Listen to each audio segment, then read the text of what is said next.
Hello mga ka-London! Loan dito, loan doon. Panibagong araw, panibagong online loan application na naman ang ating re-reviewin at pag-uusapan. Tara, samahan niyo akong alamin kung ito na ba ang magiging solusyon sa pera problema natin. Kung bago ka lang sa channel na ito, ay huwag mo kalimutang mag-subscribe at i-click ang notification bell para lagi kang updated sa mga susunod pa nating mga videos. Hanap mo ba ay online loan application na mabilis mag-approve? Mababa ang interest rate at simple lang ang kanyang application at pwede pang ma-download ng mga Android users dahil pwede itong ma-download sa Google Play Store or available ito sa Google Play Store.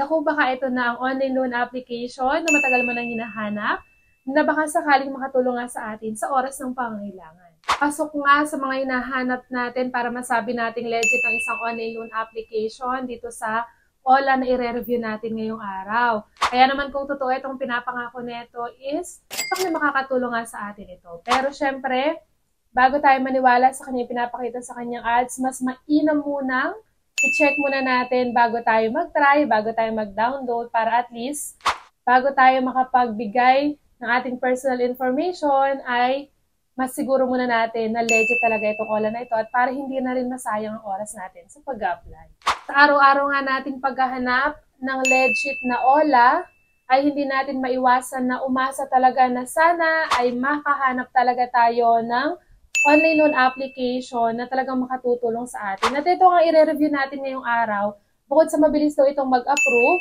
mababa ang interest at simple lang ang pag-apply dito sa kanya, is pwede ka din daw mag-loan ng up to 50,000 pesos. So, malaki ang 50,000 pesos, lalo na sa first-time user. Pero, syempre, bago nga tayo dumako sa ating review ngayong araw, gusto mo ba ng instant cash? At hindi ka ma-approve sa mga online loan application na ina-applyan mo, baka dito sa ating channel, ay ikaw na ang susunod na maswerteng mapili. Ano nga lang bang dapat mong gawin? I-like lang ating video, huwag kalimutang mag-comment sa comment section, dahil dyan ko pipiliin ang maswerteng mananalo. Nagkakaroon ka ng idea sa mga online loan application at the same time, may chance ka pang manalo. Ano pang hinihintay mo? I-like lang ating video at mag-comment sa comment section.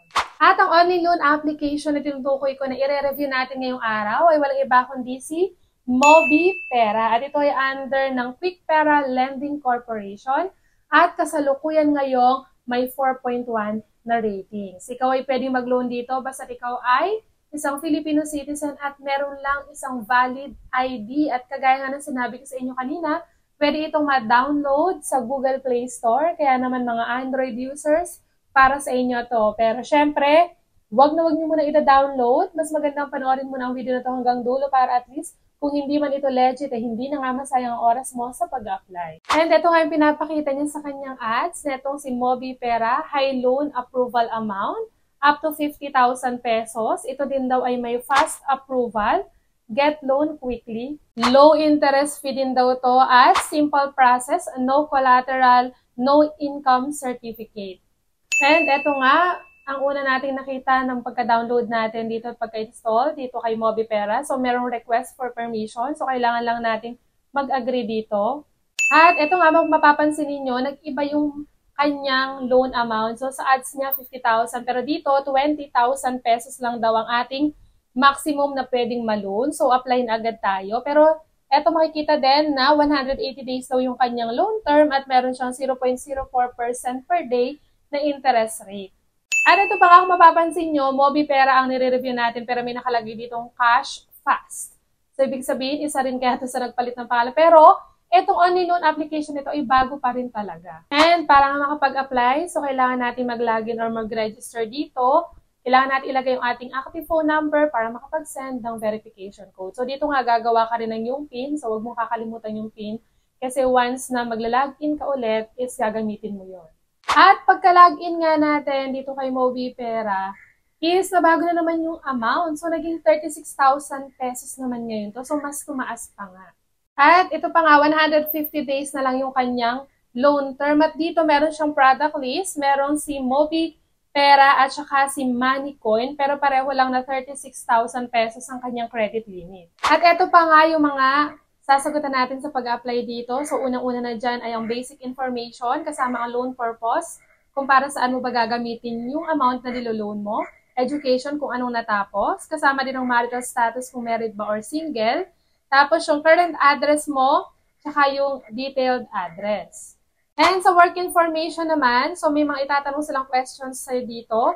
What type of work do you do? So pipili ka lang. What industry is this in? So saan kabilang industry? How long have you worked here? So kung gaano ka nakatagal sa pagtatrabaho mo doon. And then yung company info, kasama yung monthly income. Siyempre siguro dyan din nila ipabase kung magkano ibibigay nila sa iyong credit limit, company name, company address, company phone number, at dito nga hindi na natin kailangan mag-provide or magbigay ng payslip.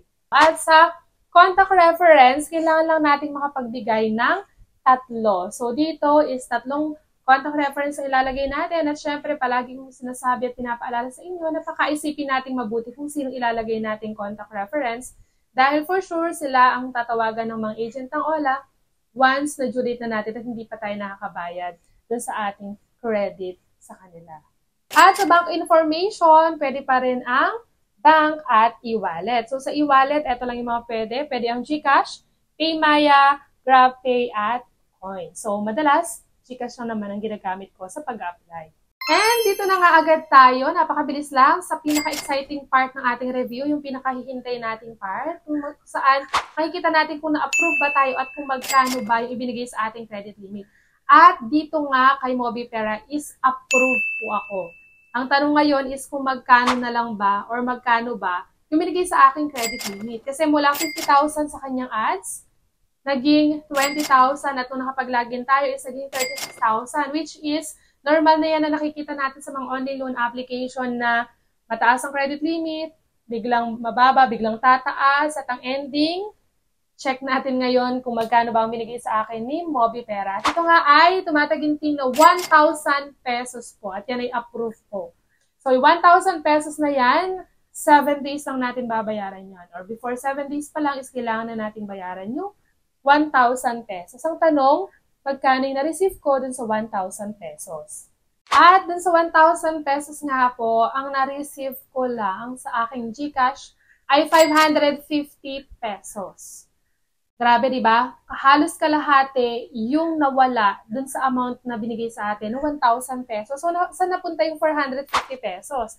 So, yun ay napunta sa credit assessment fee na 120 pesos, platform service fee, 160 pesos, account management fee na 120 pesos, at yung meron pa siyang withdrawal service fee na 50 pesos. So, ang total is 450 pesos. So, sabi niya dito, low interest, pero bawing-bawi naman pala sa service fee. Yun nga lang, talagang approve tayo dito kay Mobipera. So, ang na-receive nga natin sa ating GCash or sa aking GCash ay 550 pesos. Pero syempre, iba-iba tayo na experience sa pag-apply. Pwedeng mas mataas ang ibigay na credit limit sa iyo netong si Mobipera. Pero syempre, ang desisyon sa paglo-loan or pag-apply sa isang online loan application ay nasa sa inyo pa rin naman po. Ang purpose ng ating review ay bigyan kayo ng idea kung magkano ang credit limit, magkano ang mababawas or yung mga interest at service fees, at syempre yung kanyang loan term. Ang purpose lang nito is malaman ninyo kung legit ba talaga, nag-a-approve ba talaga ang itong online loan application na ni-review natin. At kung gusto mo nga ng instant GCash giveaway, i-like lang ating video, huwag kalimutang mag-comment sa comment section para sa chansang manalo. At dito na nga lang po muna natatapos ang ating review ngayong araw. Hanggang sa muli mga kalondon! Bye-bye!